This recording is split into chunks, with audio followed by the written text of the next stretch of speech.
ஆஹா! என்ன மாரியான ஒரு ஆட்சி! கொலையே நடக்கறதில்ல, கற்பழிப்பும் நடக்கறதில்ல. முழுக்க முழுக்க வந்து பார்த்தீங்கன்னா, முதல்வர் வீட்ல இருந்து கிளம்புறாரு, தலைமைச் செயலகத்துக்கு போறாரு, லஞ்ச் சாப்பிடுறாரு, மக்களுக்காக உழைக்கிறாரு, தேனாரும் பாலாரும் ஓடுகிறது. இந்த ஆட்சி ஒரு 40 வருஷம் தொடரணும் அப்படின்னு சொல்லிட்டு பேசணும்னு எக்ஸ்பெக்ட் பண்றீங்களா? அதெல்லாம் பேச முடியாது. எப்படி திமுக ஆட்சியில வந்து நெறைய குறைகள் இருந்தா அத சுட்டிக்காட்டணுமோ, அதே மாரி இந்த ஆட்சியிலும் குறைகள் இருந்தா சுட்டிக்காட்டுவோம். ஆனா நடக்கிற எல்லா விஷயத்துக்கும் முதல்வர் தான் காரணம். ஏன் ஸ்டாலின் அவர்கள் ஆட்சியிலேயே வந்து பார்த்தீங்கன்னா, அதான் கற்பழிப்பு கொலை நடந்தா, அதுக்கு ஸ்டாலின் தான் காரணம் அப்படின்னு சொல்லிட்டோம். அவர நம்ம எதிர்த்து விமர்சிச்சு பேசினாலும், அந்த இடத்துல ஒரு கொஞ்சம் லாஜிக்காவும் பேசியிருக்கோம். அதனால எல்லாத்தையும் முதல்வர் விஜய் மேல போடுறதுக்கு இஷ்டம் இல்ல. ஆனா ஒரு விஷயம் நடக்குது நல்லா. பல நியூஸ வந்து சூப்பரா மறைக்கிறாங்க, டைவர்ட் பண்றாங்க. அந்த டெக்னிக்ல டிஎம்கே வந்து தூக்கி சாப்பிட்டுருவாங்க போல டிவிகே அப்படிங்கிற மாரி சமீபத்தில் வந்து பார்த்திங்கன்னா மயிலாடுதுறையில் இரட்டை மரணம் கொலைன்னு சொல்கிறதுக்கு வாயில் வந்துருச்சு. ஏன்னா சில விஷயங்கள்லாம் பார்த்தா நம்மளுக்கு ஒரு ப்ரீ ஜட்ஜ்மெண்ட் வரும்ல, அந்த மாதிரி வந்து ஒரு ப்ரீ ஜட்ஜ்மெண்ட் அந்த விஷயத்து மேலே வந்தாலும் பார்த்தீங்கன்னா அது கொலையா இல்லையா, இல்லை தற்கொலையா, இல்லை வந்து அந்த தற்கொலைக்கு தூண்டப்பட்டார்களா, அதெல்லாம் வந்து காவலர் தான் விசாரிக்கணும். 19 வயசு பையனும் 16 வயசு பொண்ணும் வந்து பார்த்திங்கன்னா தூக்கில் தொங்கிட்டு இருக்காங்க. பார்க்குறதுக்கே ரொம்ப கஷ்டமாக இருந்துச்சு. அது சாதிய ஆணவ படுகொலையா இல்லை என்ன அப்படிங்கிறத காவலர்கள் விசாரிக்கணும். ஆனால் அது அப்படியே வந்துச்சா 1.5 நாள் கூட அதை நியூஸில் வர விடாமல் அப்படியே வந்து ஸ்டாப் பண்ணிட்டாங்க. இன்னொரு விஷயம், இதில் என்ன சமாச்சாரம், இன்னொரு ஸ்பெஷல் ஐட்டம் இருக்குது அப்படிங்கிற மாதிரி நெல்லையில் 16 வருஷத்துக்கு அப்புறம் பழி தீக்கிறேன் அப்படிங்கிற பேரில் ஒரு அப்பா வந்து 2 குழந்தைங்களோட ரோட்டில் பைக்கில் போயிட்டுருக்காங்க. வண்டி அடித்து அதில் ஒரு குழந்தை, சின்ன குழந்தை ஸ்பாட்லேயே விட்டு, இன்னொரு பெரிய பையனுக்கு வந்து பார்த்திங்கன்னா காலில் அடிபட்டுச்சு. அப்பாவை வந்து அடித்து அந்த ஸ்பாட்லேயே அவுட் ஆன அப்பாவை அதோட விடாமல் வந்து பார்த்திங்கன்னா அந்த தலையை அறுத்து ரோட்டில் வச்சுருக்காங்க. ஸோ இதே திமுக ஆட்சியாக இருந்திருந்தால் தாவேக்காவை வந்து ஆதரிக்கக்கூடியவர்கள் என்னெல்லாம் பேசியிருப்பாங்க, அதை தான் நான் இந்த ஆட்சியில் பேச போகிறேன். ஏன்னா நம்ம எந்த ஒரு சார்பும் இல்லாமல் நடக்கிறதா பேசணும். எவனுக்குமே நம்ம வந்து பயப்பட தேவையில்லை. மனசாட்சிக்கு விரோதம் இல்லாமல் நம்ம பேசலாம். இந்த விஷயத்தை பற்றி யாருமே வந்து பேசவே இல்லை. அப்படி பேசினாலும் செய்தி ஊடகங்களில் எந்த அளவுக்கு இது வந்து வருதுன்னு பார்த்தா வந்து வரவிடாமல் வந்து பார்த்துக்கிறாங்க. ஒரு சின்ன நியூஸாக வந்து கடந்து போயிடுச்சு. சரி, வரவிடாமல் பார்த்துக்கிறாங்கன்னா செய்தி நிறுவனங்கள் வந்து மிரட்டுறாங்களா அப்படின்னு கேட்டிங்கன்னா எனக்குலாம் தெரியாதுப்பா. இன்றைக்கி இருக்கிற செய்தி நிறுவனங்களோட தலைவர்கள் எல்லாருமே போய்ட்டு முதல்வரை பார்க்குறாங்க அப்படிங்கிறதுக்காக பயந்துட்டாங்க, மிரட்டப்பட்டாருங்களா நான் சொல்ல மாட்டேன். மரியாதை நிமித்தமாக வந்து சந்திச்சிருக்கலாம்.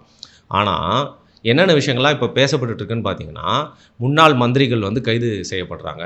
இங்கே வந்து பேரம் நடக்குது எம்எல்ஏக்களை விலைக்கு வாங்குறதுக்கு. அதாவது இன்னொரு கட்சியிலேருந்து ஒரு செங்கலாக உருவி பார்த்தீங்கன்னா இங்கே ஒரு கோட்டையே கட்டிகிட்டு இருக்காங்க. அவங்கள வந்து வெக்கமே இல்லாமல் வந்து இதுக்கு முன்னாடியே தாவேக்களா இருந்தவனோட அதிகமாக பொங்குறாங்க, கூவுறாங்க.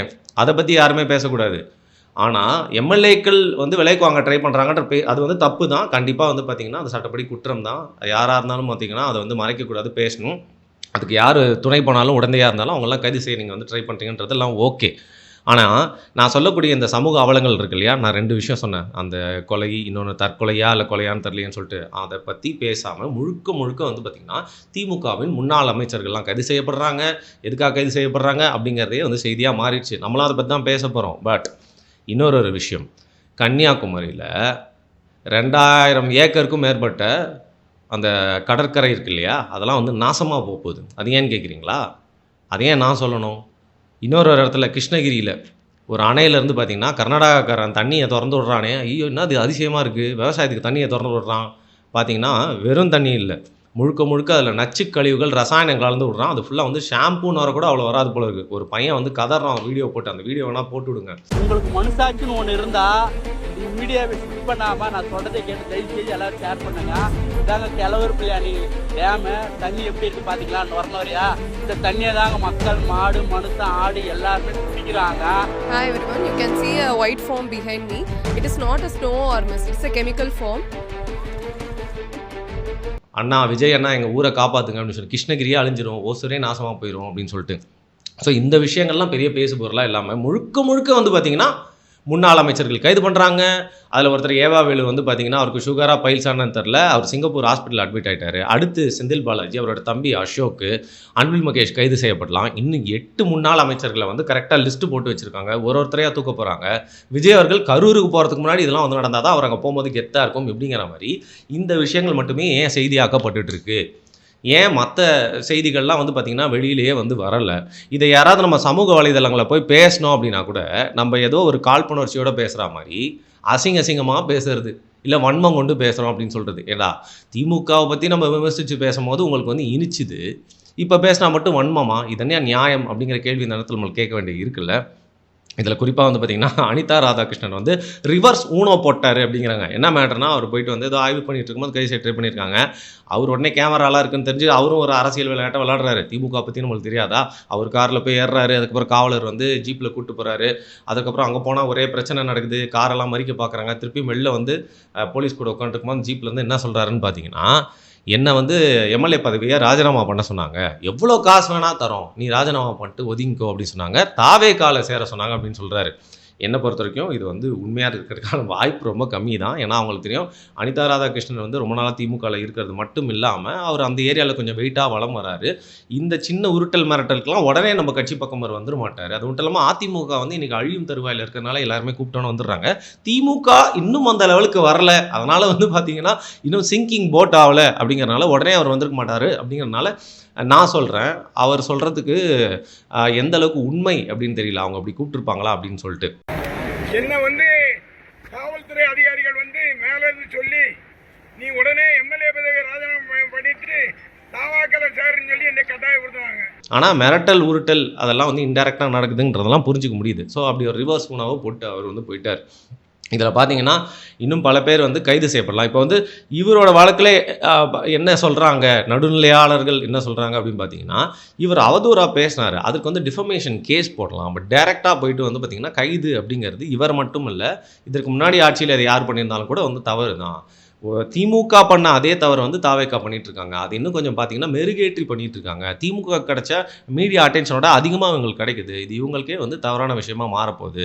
ஏன் கரூர் விஷயத்தை பற்றி வந்து பார்த்தீங்கன்னா அமைச்சராக இருக்கக்கூடிய ஆதவ் அர்ஜுனா பேசக்கூடிய விஷயமே அவங்க கட்சிக்கே, ஏன் ஆதவ் அர்ஜுனாக்கே பின்னால் ஒரு பிரச்சனையாக வந்து அமையலாம். அந்தளவுக்கு வந்து லூஸ் ஸ்டாக் வந்து விட்டுட்டு இருக்காரு. இன்றைக்கி வந்து திமுக தான் இந்த மரணங்களுக்கெல்லாம் காரணம் அப்படின்னு ஒரு அமைச்சர் சொல்கிறதுனால, காவல்துறையை வச்சு செஞ்சுட்டாங்கன்னு சொல்கிறதுனால, இப்போ இருக்க காவல்துறையிலையும் அதே காவலருக்கு தானே வேலை செஞ்சுட்டு இருப்பாங்க. ஸோ மொத்த காவல்துறையை அவர் வந்து தப்பாக சொல்கிறாரா?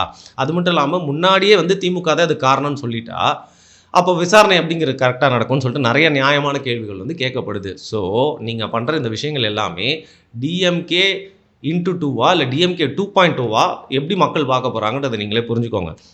அதையும் தாண்டி இந்த நேரத்தில் எந்த கட்சிக்காரங்களாக இருந்தாலும் முதல்வரை விமர்சனம் பண்ணலாம், ஆட்சியை விமர்சனம் பண்ணலாம், குறைகள் இருந்தால் கூறலாம். ஆனால் அது எல்லாத்துக்குமே ஒரு பவுண்ட்ரி இருக்குது. முன்னாள் அமைச்சர் இந்நாளில் பார்த்திங்கன்னா வந்து எதிர்கட்சியில் வந்து நல்ல சப்போர்ட்டோட ஒரு எம்எல்ஏ இருக்கார், அவரே கைது பண்ணி கூட்டிகிட்டு போகிறாங்க. அப்படிங்கிற பட்சத்தில் எந்த ஒரு பேக்ரவுண்டுமே இல்லாமல் பேசிகிட்டு இருக்க நிறைய பேர் வந்து பார்த்திங்கன்னா பேசுகிற விஷயங்களை சரியான வார்த்தைகளை பயன்படுத்தி பேசுங்க, எல்லை மீறாதீங்க.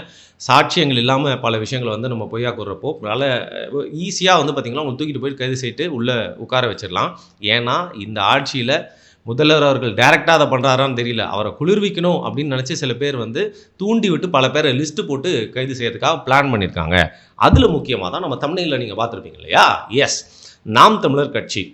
இப்போ திமுக முழுக்க முழுக்க வந்து முன்னாள் அமைச்சர்கள்லாம் கைது செய்யப்படுறதுனால அதில் பல பேரை தப்பிச்சு ஓடலாமா, எங்கே போய் பதுங்கலாம், எப்படிலாம் இதை எதிர்கொள்ளலாம்னு சொல்லிட்டு யோசிச்சுட்டு இருக்க இந்த சூழ்நிலையில் திமுகவில் நான் இதே வீடியோவில் சொன்ன நெல்லையில் நடந்த விஷயம், மயிலாடுதுறையில் விஷயம், இந்த மாதிரி பல அவலங்கள் நடக்குதுல்ல, இதுக்கு எதிராக வந்து போராட்டம் பண்ணுறது கூட திமுகக்கு டைம் கொடுக்காம முழுக்க வந்து பார்த்திங்கன்னா ஸ்டாலின் அவர்கள், உதயநிதி எல்லாமே வந்து தொட்டுப்பார் தூக்கிப்பார், நாங்கள் இதுக்கெல்லாம் பயப்பட மாட்டோம்னு சொல்லிட்டு இந்த அறிக்கையிலே கான்சன்ட்ரேட் பண்ண வச்சுட்டாங்க. அங்கேயே லாக் பண்ணி வச்சுட்டாங்க டிவிகே டிஎம்கேவை.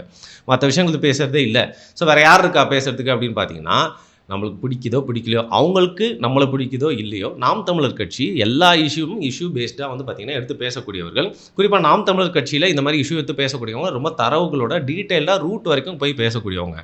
அதில் பல பேர் தொடர்ந்து வந்து பார்த்திங்கன்னா தாவேக்காவை விமர்சிக்கிறது மட்டும் இல்லாமல் சில பேர் தினமும் தாவேக்காவை ஸ்பெஷல் ரோஸ்ட் பண்ணுறேன் அப்படின்னு சொல்லிட்டு ட்ரால் வீடியோவை போட்டுட்ருக்காங்க. இதில் இன்னொரு நாம் தமிழர் கட்சியை சேர்ந்த ஒரு நிர்வாகி அவர் டிவியில் போய் டிபேட் பண்ணுவார். இன்னொரு நாம் தமிழர் கட்சி யூடியூபர் அவர் டெய்லி யூடியூப்பில் வந்து டிவிக்கேவை ரோஸ்ட் பண்ணுவார். ஸோ குறிப்பாக இந்த 2 பேர் மேலே ஒரு பெரிய கரம் வச்சு காத்திருக்கிறதாகவும், எப்படி உசைன்னு ஒரு நபர் இருந்தார், அவர் போன வருஷம் விஜய் அவர்கள் குறித்து ஏதோ பேசலாம்னு சொல்லிட்டு இந்த வருஷம் கைது பண்ணாங்க, இப்போ வெளில வந்துட்டார் அப்படின்னு நினைக்கிறேன். அதோடு நிற்காமல் நாம் தமிழர் கட்சியில் முக்கியமாக போர்வாள்களாக இருக்கக்கூடியவங்க, மவுத் பீஸாக இருக்கக்கூடியவங்க, அது மட்டும் இல்லாமல் பெரும்பான்மையான மக்கள், அது தாவேக்கா எதிர்ப்பாளர்கள் அப்படின்னு எடுத்துக்கிட்டிங்கன்னா இன்றைக்கி டிஎம்கே சப்போர்ட்டர்ஸ் இருக்காங்க, ஏடிஎம்கே சப்போர்ட்டர்ஸ் இருக்காங்க, பிஜேபி சப்போர்ட்டர்ஸ் இருக்காங்க, நாம் தமிழர் அந்த பார்க்குறவங்க எல்லாருமே சேர்ந்து அந்த வீடியோஸ் எல்லாம் பார்த்து வந்து பார்த்திங்கன்னா பரப்புகிறாங்க, வியூஸ் நிறையா போகுது. தாவேக்காயை குறித்து மெயின் ஸ்ட்ரீம் நியூஸ் சேனல்ஸ்லாம் கொஞ்சம் வாயை மூடிட்டோம். யூடியூபர்ஸும் ஓரளவுக்கு பார்த்தீங்கன்னா நியூட்ரலாக பேசுகிறாங்க. இல்லை நம்மளுக்கு சாதகமாக நிறைய பேர் காசு கொடுத்து வாங்கியாச்சு. ஒருத்தர்லாம் இருப்பார், அவர் பார்த்தீங்கன்னா வந்து ஆளுங்கட்சிக்கு எதிராக பேசுறது தான் என்னுடைய வாழ்க்கை அப்படின்னாரு. ஆனால் இப்போ வந்து அவர் பேசியிருக்கிறது முன்னாடி பார்த்தீங்கன்னா அந்த செத்துப்போன பாமான திமுகவை பற்றி வந்து பேசுகிறேன்னு சொல்லிட்டு அரட்டை அடிச்சிட்டு இருக்காரு அரசியலை பற்றி பேசி. இந்த மாதிரி எல்லாருமே நியூட்ரலைஸ் பண்ணிட்டாங்க. அப்படிங்கிறனால நாம் தமிழர் கட்சியில் தொடர்ந்து ஃபேக்சுவலாக மட்டும் இல்லாமல் நையாண்டி பண்ணி வந்து விஜய் அவர்களையும் முதல்வர் விஜய் அவர்களையும் இந்த ஆட்சியை பற்றியும் பார்த்தீங்கன்னா விமர்சனம் பண்ணிட்டு இருக்காங்கன்றனால எப்படா ஏதாவது ஒரு வார்த்தை விடுவாங்க அப்படின்னு வெயிட் பண்ணி அவங்க 2-3 பேரை வந்து தூக்கிறதுக்காக லிஸ்ட்டு போட்டு வெயிட் பண்ணிருக்கிறதா தகவல். ஸோ அதனால் இந்த 2-3 பேருக்கு அட்லீஸ்ட் உள்ளே போனால் ஒரு லீகல் டீம் வந்துடும், ஓரளவுக்கு அவங்களுக்கு பார்த்துக்கிறதுக்காக ஆள் இருக்கும். பட் நாம் தமிழர் கட்சியிலேயே நிறைய பேர் வந்து பார்த்திங்கன்னா பெரிய பேக்கப்லாம் இல்லாமல் நீங்கள் கட்சி மேலே இருக்க விசுவாசத்தில் ஒரு ஜோரில் நியாயத்தை தட்டி கேட்கணும் அப்படிங்கிற பேரில் வந்து எல்லை மீறி ஏதாவது பேசிடாதீங்க. ஏதாவது வார்த்தைகள் விட்டால் தூக்கி உள்ளே போட்டு இன்னும் 5 வருஷத்துக்கு எதுவும் பேசுவியா பாரு, யாருமே உன்னை கேட்கவே முடியாது. திரும்பிய தூரம் வரை எங்களுக்கு எதிரியே இல்லை. மக்கள் ஃபுல்லாக தமிழர்கள்னால் தமிழ்நாட்டு தமிழ் மட்டும் இல்லைங்க, ஈழத்தமிழர், மலேசியா தமிழர், சிங்கப்பூர் தமிழர், கனடாவில் வாழும் தமிழர், நார்வே தமிழர் எல்லாருமே ஃபுல்லாக எங்களுக்கு தான் சப்போர்ட் பண்ணுறாங்க. அடுத்த 40 வருஷம் தளபதி தான். அதனால் உள்ளே வந்தோமா பாடத்தை கட்டுறோமா வெளில போயிட்டு தளபதியாக்கு நீங்கள் ஆதரவாக பேசலாம் கூட பரவாயில்ல, எதிர்த்து பேசுகிறாதன்னு பயமுறுத்துறதுக்காக காத்துட்ருக்காங்க. அதனால் திமுக அவங்கள பார்த்துப்பாங்க. ஏன்னா உள்ளே போய் வெளில வந்து அதுக்கப்புறம் 10 வருஷம் கூப்பிலேருந்து திருப்பியும் ஆட்சியை பிடிக்கிறது, திருப்பியும் ஊழல் பண்ணுறன்றது அரசியல் அப்படியே பழகிட்டாங்க. அதனால் அவங்களுக்கு இதெல்லாம் வந்து புதுசு இல்லை. நாம் தமிழர் கட்சியில் இருக்க தம்பிகள் இல்லை தமிழ் தேசியவாதிகள் நிஜமாவே ஒரு சின்ன சாஃப்ட் கார்னர் இருக்கிறனால சொல்கிறேன், யாரும் வந்து பார்த்திங்கன்னா வந்து எல்லை மீறி பேசிடாதீங்க. கைது செய்கிறதுக்காக ஒரு லிஸ்ட்டை போட்டு நிஜமாவே வெயிட் பண்ணி காத்துக்கிட்டு இருக்காங்க. இதை வந்து ஏதோ இதையும் வந்து டீகோட் பண்ணி பார்த்தியா இங்கே வந்து ரூட்டு மாஃபியாவுக்கு வேலை செய்கிறான், எப்படி வந்து விஜய்க்கு எதிராக பேசுகிறவங்களாம் வந்து பயமுறுத்த ட்ரை பண்ணுறான் அப்படின்னு சொல்லிட்டு நான் நிஜமாவே வந்து இதை வந்து ஸ்ட்ரைட் ஃபார்வர்டாக நான் சொல்லக்கூடிய விஷயங்கள். ஸோ என்னையும் சேர்த்து தான் சொல்கிறேன், உணர்ச்சி மிகுந்து நான் நியாயத்தை தட்டி கேட்குறேன், இந்த ஆட்சிக்கு எதிராக பேசுகிறேன் அப்படின்னு சொல்லிட்டு விமர்சனங்கள் குறை கூறி சுட்டி காட்டுறதை வந்து பார்த்திங்கன்னா கரெக்டான ஒரு வகையில் எல்லை மீறாமல் தவறான வார்த்தைகள் பயன்படுத்தாமல் பர்சனல் அட்டாக்லாம் வந்து பண்ணாமல் நம்ம பண்ணுற வரைக்கும் எந்த ஒரு பிரச்சனையும் இல்லை. அதையும் மீறி அடக்குமுறை பண்ணி கைது பண்ணாங்க அப்படின்னா எதிர்கொள்வோம். ஆனால் நம்ம சைடு வந்து பார்த்திங்கன்னா அப்படி ஒரு உள்ளே போயிட்டு வர்றப்போ இல்லை ஏதாவது ஒரு பிரச்சனை நடந்துச்சுன்னா ஆஹா நம்ம தப்பு பண்ணிட்டோமே அப்படின்னு சொல்லிட்டு நம்ம யோசிக்கக்கூடாது. கரெக்டான விஷயம் பேசியிருக்கோம், அராஜக நடவடிக்கை எடுத்திருக்காங்க, திருப்பியும் வந்து நான் இதே மாதிரி கரெக்டாக பேசுவேன்ற மனநிலை நம்மளுக்கு எப்போ இருக்குன்னா நம்ம நிஜமாவே தவறாக பேசாமல் எல்லை மீறாதப்போ தான் இருக்கும். அதனால தான் ஒரு குட்வில்ல இந்த வீடியோ நாம் தமிழர் கட்சிக்கு மட்டும் இல்லை, இந்த ஆட்சிக்கு எதிராக யார் பேசணும் அப்படின்னு நினச்சிங்கனாலும் கொஞ்சம் பார்த்து அப்படிங்கிறது தான். இந்த கன்னியாகுமரி கடற்கரை சம்மந்தப்பட்ட விஷயம், அதுக்கப்புறம் கிருஷ்ணகிரியில் இருக்க அந்த ஆற்றில் ஏற்பட்டிருக்க அந்த நச்சு கலப்பு அந்த விஷயம், ஏன் இந்த கொலையா தற்கொலையா அப்படின்னு தெரியல, இந்த விஷயத்தை பற்றிலாம் ஏன் நீங்களாம் பேச மாட்டீங்களா அப்படின்னு கேட்டால் பேசியிருக்கோம். இந்த சேனலில் நம்ம பாரிசாலன் இருக்கார்ல அவரோட வள்ளல் மீடியா சேனலில் இந்த 3 விஷயத்தை பற்றியும் ஒரு காணொலியில் பேசியிருக்கோம். இன்றைக்கி காலையில் வந்திருக்கும், நீங்கள் போய் பாருங்கள், ரொம்ப டீட்டெயிலாக வந்து பேசியிருப்போம். ஏன்னா நிறைய பேர் பேசுறதில்ல அப்படிங்கிறனால ஒரே காணொலியில் சுருக்கி இந்த 3 விஷயங்கள் பற்றியும் பேசியிருக்கோம். அதில் நிறைய தகவல்கள் சொல்லியிருக்கோம், அதை போய் நீங்கள் பாருங்கள். ஏன்னா முடிஞ்ச அளவுக்கு எல்லா இஷ்யூஸும் நம்ம கவர் பண்ணிட்டு தான் இருக்கோம். அது சில பேர் சில வீடியோஸ் பார்க்குறாங்க, சில பேர் பார்க்காம அதை வந்து கடந்து போயிட்டு எங்கெங்கே பேசுகிறேன்னு கேட்குறாங்க. சில பேர் பார்த்தும் வந்து பார்த்திங்கன்னா காழ்ப்புணர்ச்சியில் வந்து இவன்லாம் இதை பேச மாட்டான் அதை பேச மாட்டான்னு பொய்யான தகவல்கள் பரப்புகிறாங்க. ஸோ வள்ளல் மீடியாவில் டீட்டெயில்டாக இந்த 3 இஷ்யூஸ் பற்றி தெரியணும்னா அந்த வீடியோ போய் பாருங்கள்.